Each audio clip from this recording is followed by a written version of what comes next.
Hello, welcome to Life Talk for Tuesday, August the 14th, 2018. I'm Mark Crutcher, and I'm joined by the usual suspects. Renee Hobbs, my worthy assistant here at Life Dynamics. That's right. And my worthy daughter, Sheila. Hello. Did I miss the memo about the color code today? I'm You're the only one not wearing blue. That's Yeah, okay. you must have missed the memo. I guess so. You missed most of the memos that going around here. That I color guess. looks good on camera, though, I must Thank say. you. It does. Thank you. First off, we want to apologize to everybody for the fact we didn't have a show last week. We got hit with jury duty. Our Sarah here, our technical guru, had to go to jury duty. Can you imagine? Could you imagine being on trial for something and looking up in the jury box and there's Sarah sitting there? Your life hangs in the balance. The only thing worse would be if it were Sheila. You know, the good thing about it is they don't know the two girls, so Right. Hey, I want to get called for jury. Yeah, there's no duty. chance. I am just waiting for my time. you know, I enjoy it too, honestly. Not many people do, but No. it is interesting. She's never gotten called. She's never going to get on jury. One little chat with her, and she'll never get on a jury. I promise you. They'll mark her name out, huh? Yeah, that's right. So we don't want this chick on the jury No. at all. Anyway, we've got a lot of stuff to get to today, so let's don't waste any more time and get right to it.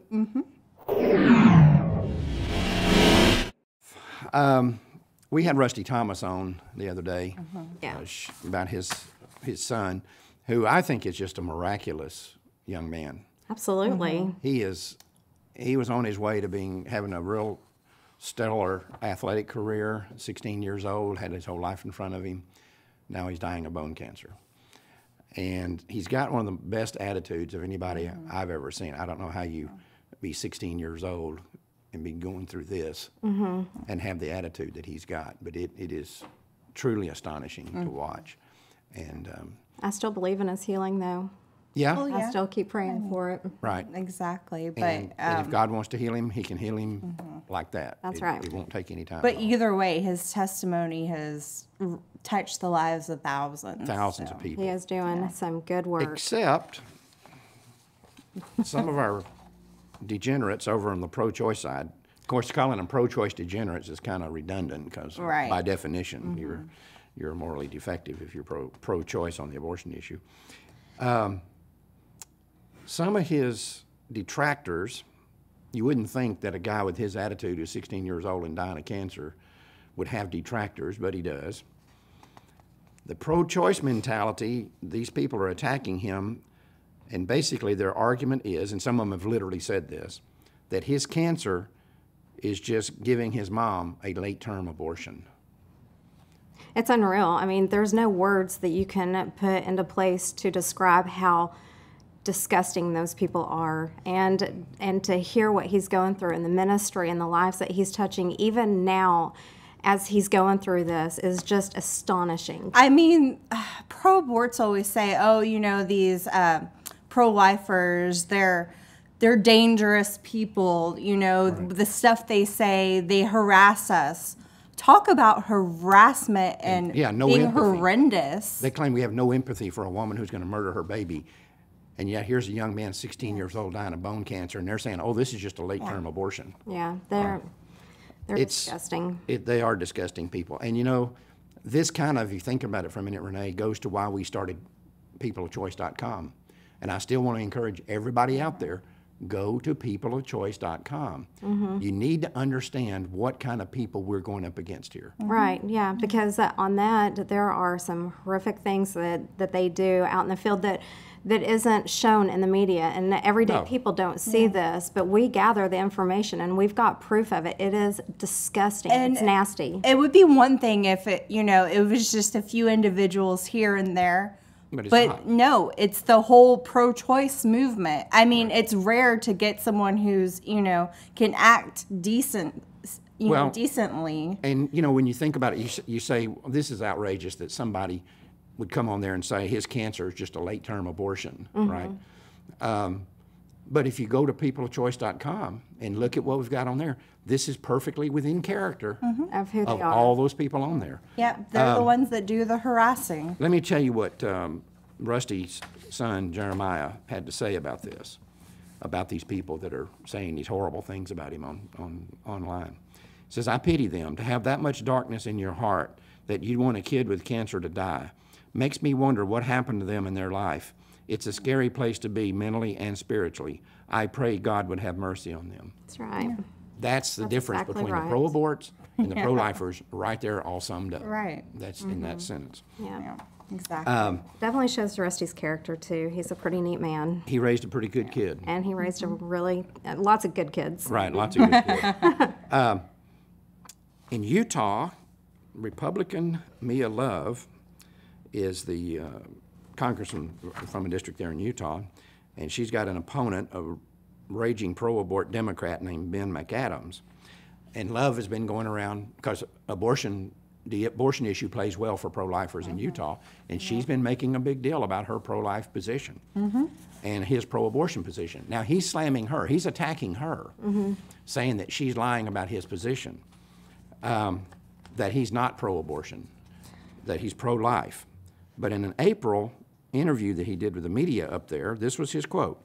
I am personally pro-life, but decisions about terminating a pregnancy should be made by a woman in consultation with her physician, family members, and faith counselors she trusts. That is not pro-life. That is And not I am pro-life. tired of people saying, oh, this politician over here is pro-life, when really there's that but clause. Oh, I would never have an abortion myself. But it's a woman's choice. Right. That's not The second pro-life. you hear somebody say, I'm pro-life, or I would never have an abortion, or I'm opposed to abortion, and then they put the word but on there, they're not pro-life. Well, he's just trying to make himself feel better by saying, I am personally pro-life, but. Right. And that's all it does for him. He wants the moral high ground. That's right. But to a degree, this is the fault of the pro-life movement. That this guy feels he can come out here and say, I'm pro-life, but, and yada, yada, yada. Because we have failed to maintain the pure pro-life position out here. Right. And again, I've said this a million times before, I'm going to say it again. We need to quit asking these people what they think about abortion. We need to be saying to people like Ben McAdams, this raging pro-abort, who's now trying to play both sides against the middle by claiming he's pro-life while being pro-abortion. We need to be saying to them, I don't care what your position on abortion is. I don't want to hear what your opinion is. I don't care what you think about abortion. None of that means a thing to me. What I want to know is, what do you think about the unborn child? Right. Is the unborn child a living human being entitled to the same protections as every other living human being, or are they not? If we will ask them that question, and force them to answer it, then we don't have to worry about these people saying, I'm pro-life, but. Let's keep them from trying to stay in the middle ground. Force them to because- make a decision. Exactly, because on the abortion issue, there is no middle ground. That's right. Either Well- you're pro-life or you aren't. Right. Yeah, and as for being a single issue voter, I am 100% now. Right. If somebody says, but, you know what, I'm sorry, you're They're out. out. Let's not be naive, and let's just face the fact that they're just doing what they can to get into office. They'll lie to you. So, They'll tell that's you true. whatever they need to do. Yep. And this Ben McAdams guy is a pathological liar, and we give him the way to make that lie work. Right. And we've got to stop doing that. The pro-life movement has to step up to the plate and say, we're not going to ask them what their position on abortion is. Hillary Clinton says she thinks every abortion is a tragedy and a failure. That doesn't mean anything as long as she's okay with it going on. Right. So, And she's okay with it going on to right. the very end. Exactly. Well, we have a woman in North Dakota that has drowned her baby. She was looking up videos online and Googling late-term abortions, and But she didn't have one. she didn't have one. No, that's the thing, is that she was taking a bath, gave birth to a baby, and drowned this baby. You know, my question is, if she were to have had a late-term abortion and the doctor sent her home with a luminary in her and she delivered that baby at home, what's the difference? Nothing. The difference, there's no difference whatsoever. And we see that happening all the time. And she's going to be indicted for murder now, but the late-term abortionists and the women that go there don't have the same, they don't get in trouble the same as this person. I mean, there was a Virginia woman this is a similar case, that she drowned her baby back in 2014, And she put her baby in a duffel bag for 2 years, and then her husband or boyfriend found the baby and turned her in. And so she's been given 21 years in prison, but the same thing there. But the point you're making is right.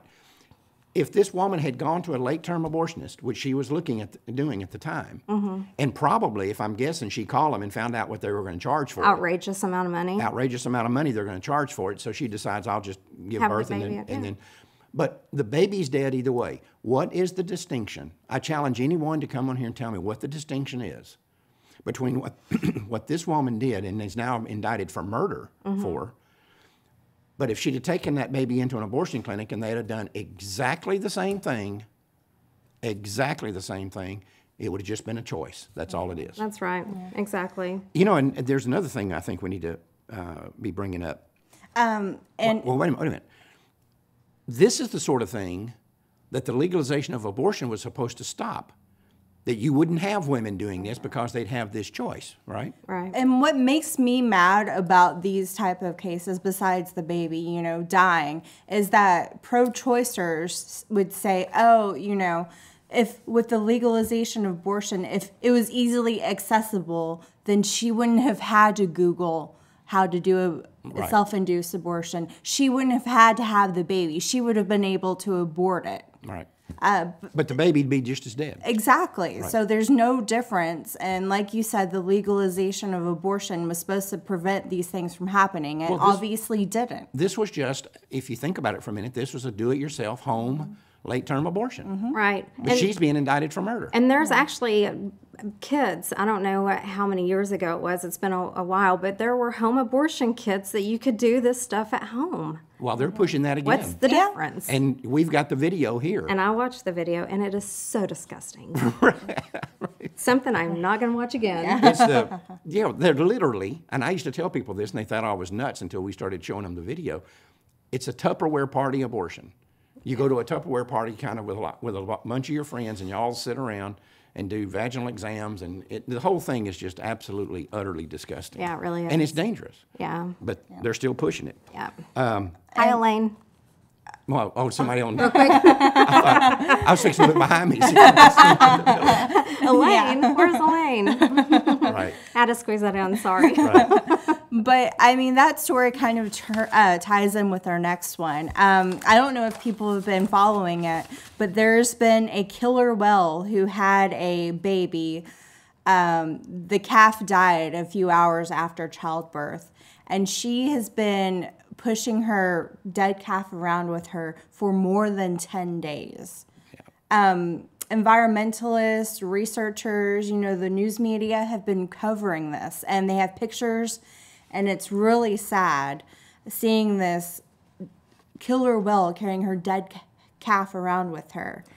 I mean, that's motherly instinct. She's obviously mourning. And what's horrific is Greenpeace, a pro-abort organization, they're worried. They said that they were worried about the protection of them because the low success of birth rates, the low birth rate success, among whales. So why are they worried about killer whales and not babies, you know, being aborted? Right. And also the motherly instinct of this animal is just amazing.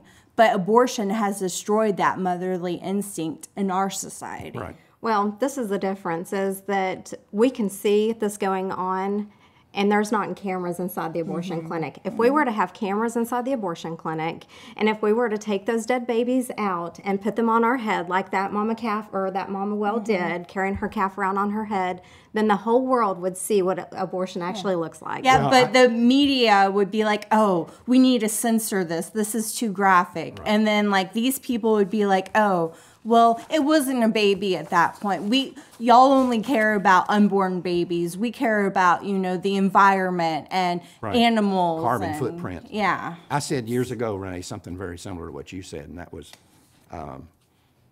if the pro-aborts think this is such a good idea, let's pass a federal law that says all abortions must be videoed and put on the internet. So YouTube it. Why not? Yeah. Put it on YouTube and let everybody watch it. Right. If it's such a great thing. If it's such a great idea. And let me tell you something. You take a guy like Douglas Carpin down, where we did the interview with the 3 women from his abortion clinic down there. Did you have to clean that up, Mark? Yeah, I had to clean it up a lot, given what I think. But you put on a YouTube video what he does every day, or any of these other abortionists, what they do on every day, he would not be allowed to show his face in public. Somebody would take him out. Oh my gosh. It's just... He would just have to live there. He would have to live in that abortion mill. And I mean, the story about the killer whale is incredibly sad. I love animals, y'all know that. Right. And just to see like that motherhood instinct is amazing. But what we need to get back to is that motherly instinct in America and where abortion is legal. We've talked about that many times here. Abortion is destroying the maternal instinct in American women. Yes, it is. And this is sad. It's truly sad. And yeah, I saw that picture of that little whale, and that mother whale carrying that little. And we had one. Didn't we have one a few years ago with a gorilla that did the same thing? A mother gorilla that carried her baby around for days after the baby had died.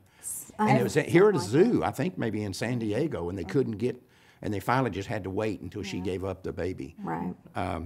But yeah.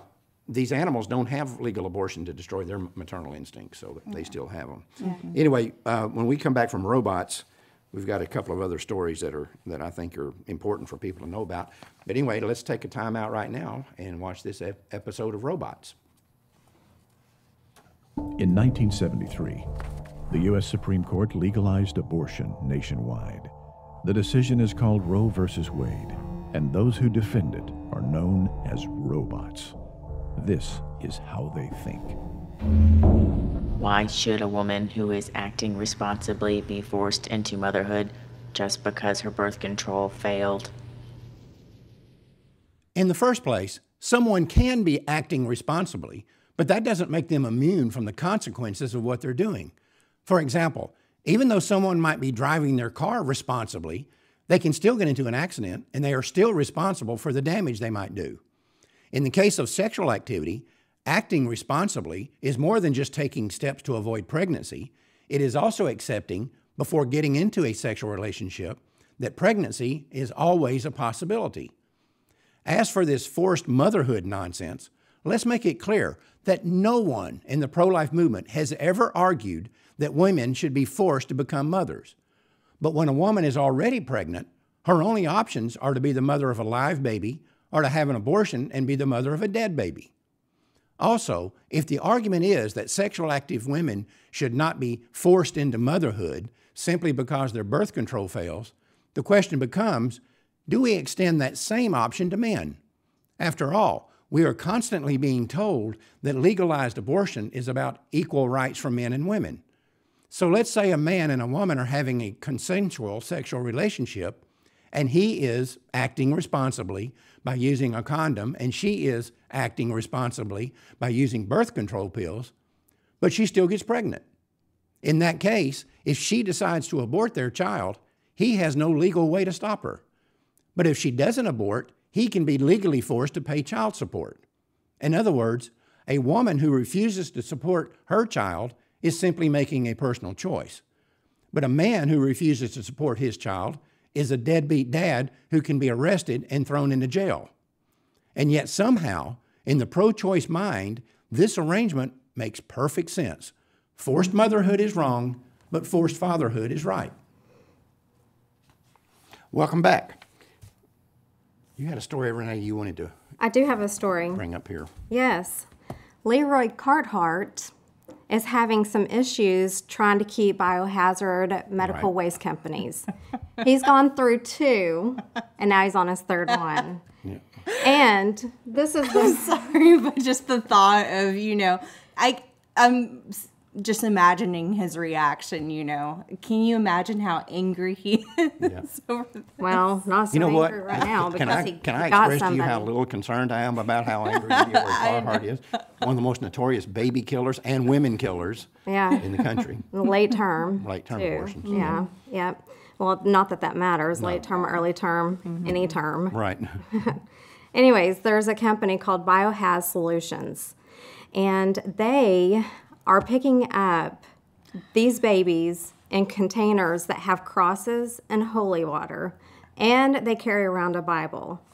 So I'm going to read to you what the CEO has said.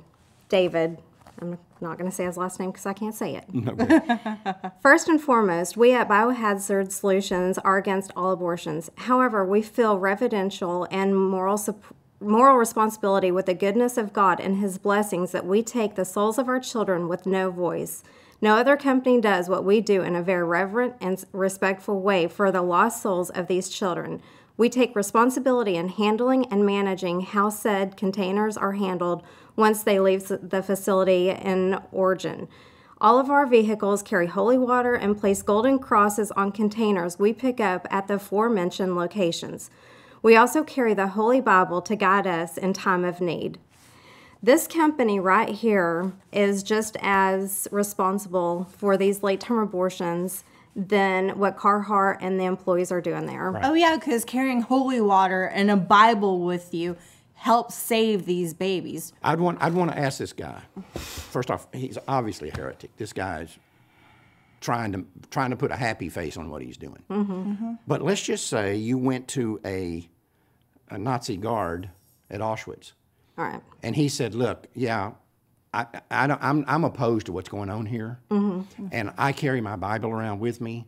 And when I go into the death chamber to lock these Jews in there so we can kill them, I sprinkle them all with holy water. I might give a prayer for them. Right. You know. Yeah. Would anybody be idiotic enough to buy this guy's explanation? I would like to think nobody's that stupid. Okay. Well, we're not stupid enough to buy what this guy's saying. No, And absolutely what's not. the new company's name again? And it's called Bio-Haz Solutions. Bio-Haz Solutions. Y'all are cowards. Right.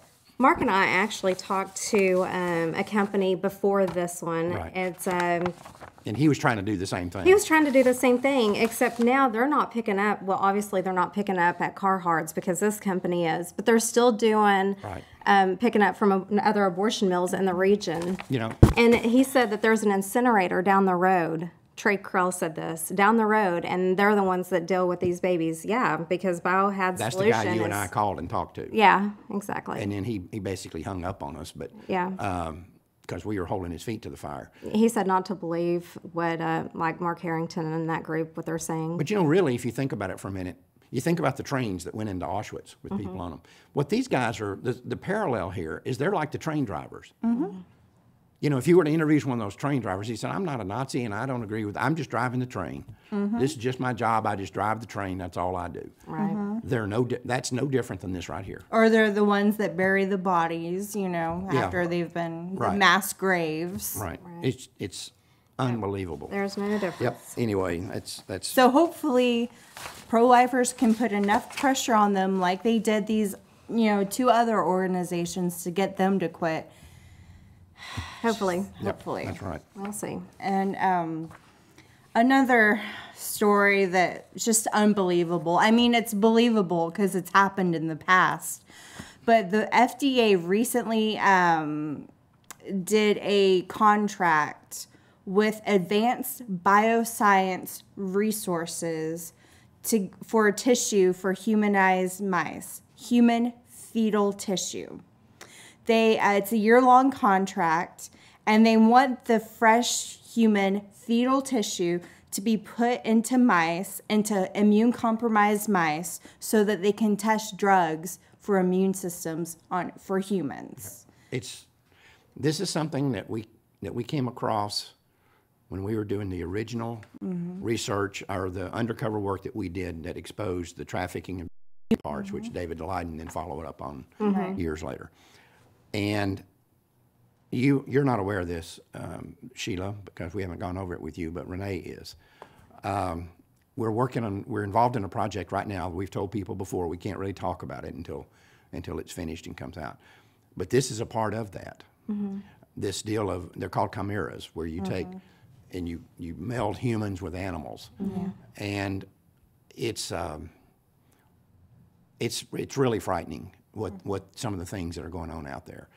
And there's a aspect of the trafficking in baby parts, which we were the ones that uncovered. There's an aspect of that deals strongly with this and with the issue of the abortion of twins. And this is something that's going to be coming out when we're able to reveal it. Right. And the way things are going, it may be first part of next year or maybe end of this year that we'll be Yeah. able to start revealing be some of soon. this stuff. But people are going to be horrified. If you think that the trafficking in baby parts is bad, and this is something that I've tried to explain to people, because we know more about that issue than anybody in the country. We're the ones who started it. But if you think that that's bad, you haven't seen anything until you see what we're going to be talking about when we're able to start revealing this information.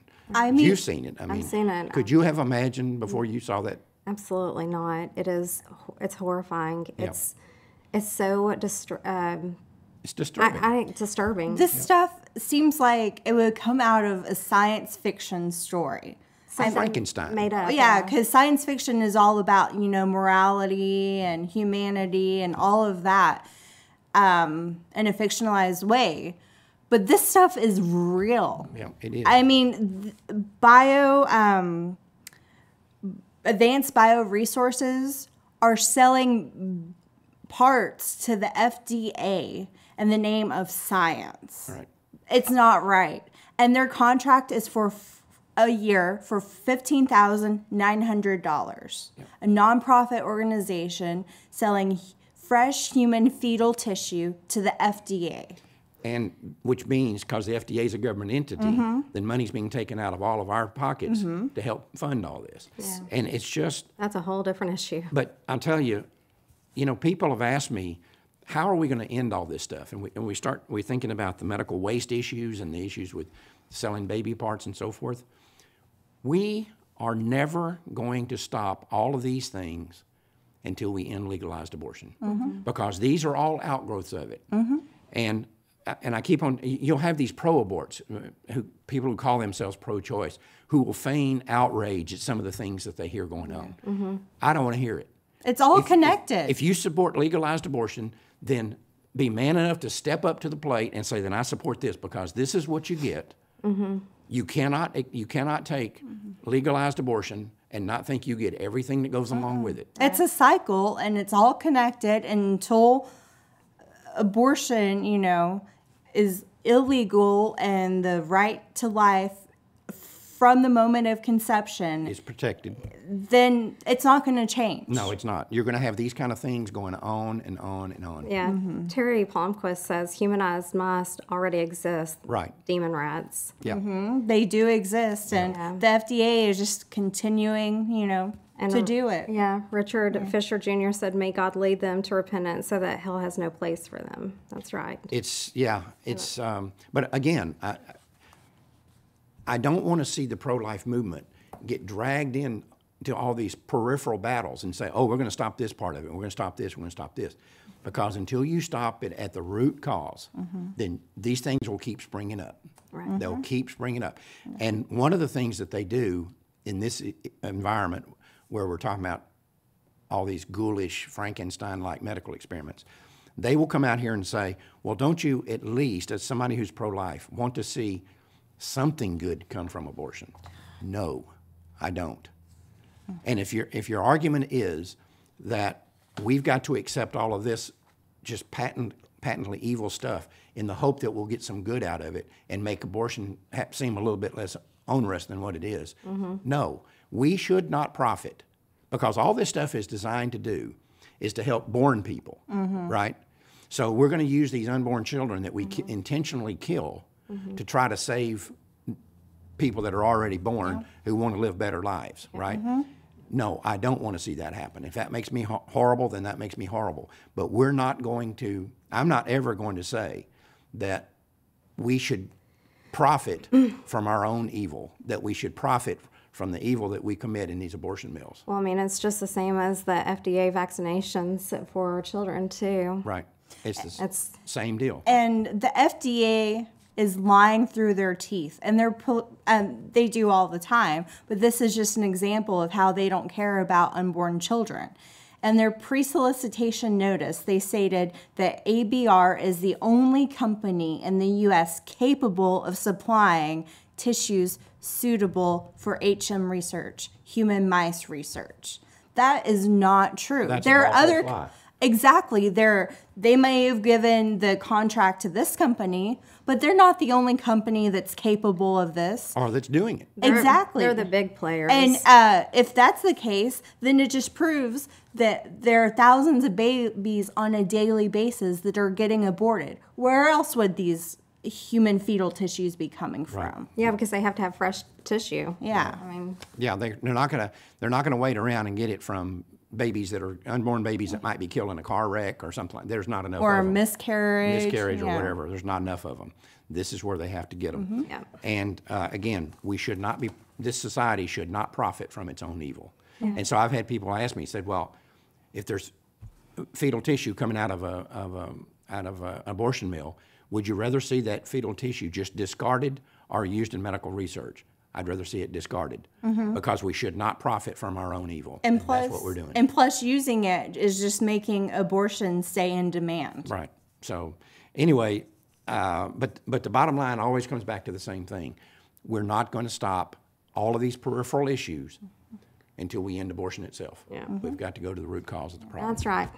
Got any more comments or questions or anything from people out in the field? Lots of comments and questions. We've kind of gone over them. Real quick, though, Terry, this goes back to this the medical waste. Terry says that Stericycle comes to Bakersfield, California, but they're here too in Yeah. Dallas. Oh, yeah, there's Stericycles everywhere. Yeah. I saw a Stericycle truck not long ago on the freeway in Dallas. I frown at them every time I see them. Honk at them. That'll- Boo. That'll get them, Renee. Boy, that'll bring them to their knees. And then I want to say hi to Martha and Kyle and to my sister that's watching. Not really my sister, my daughter. You but don't have a sister. I call her my sister. She's got 2 older brothers, so she's sister. Yeah, she's your sister. You know, that's weird. My father was the only boy. He had 5 sisters, 5 big sisters. He was the youngest. And, of course, they spoiled him rotten. He claims they didn't, but throughout his whole life he claimed, but they did. But they called him son. That was what everybody called him right up till the day he died. yeah. They called him son because he was the only boy. Yeah. Yeah. Makes sense. Anyway, just a real quick little story, the human interest story.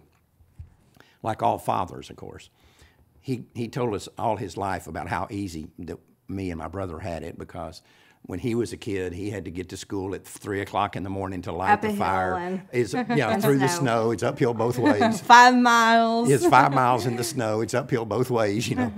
And so he told us these nonsensical stories all his life. And I asked him one time when I got a little bit older, I said, now, he was raised in Birmingham, Alabama. I said, wasn't there ever any good weather in Birmingham? To hear him tell it. It was blowing snow and 80-mile-per-hour winds 24/7, 365 days a year. But anyway, one time his mother, my grandmother, was out here visiting us. And we were sitting around the living room with him, and this is well after we were married. I was married, but we were just having this conversation, and brought up this 5 miles to school each way, and all of a sudden his mother starts getting into the conversation, and my daddy, I could see, was trying to push it off in another direction. As it turned out, their house backed up to the school playground. It was a jump over the fence. It was literally they had a gate in their back fence, and he went out there and and when he went out his backyard, he was in the playground. But not only that, he was scared of some of the bigger boys picking on him, and his sisters had to walk him to school. He would be terribly embarrassed if he knew you were was. telling this story. Well, he's gone now, but Yeah, I know, but That just shows that we have to be careful who we listen to. but you should listen to your father at all Oh, times. because I'm sure you haven't embellished. Yeah, any which you story. never have, by the way. You're 28 years old. I'm still waiting on the first time for that to happen. But anyway, yeah, that was so funny. You could tell he was trying to get his mother to shut up and drift the conversation because he knew what was coming. the truth. But he backed up to the school playground, and his sister had to walk him to school. His two of his big sisters walked him to school to keep the other boys from beating him up. Poor kid. Bless his heart. Anyway, that's all the time we have. We don't have any more war stories to tell. I don't guess y'all have any war stories. I know you don't have any war stories to tell. But anyway, that's all the time we have. Until next time, remember, Life Dynamics is not here to put up a good fight. We're here to win, because winning is how the killing stops. We'll see you next Tuesday.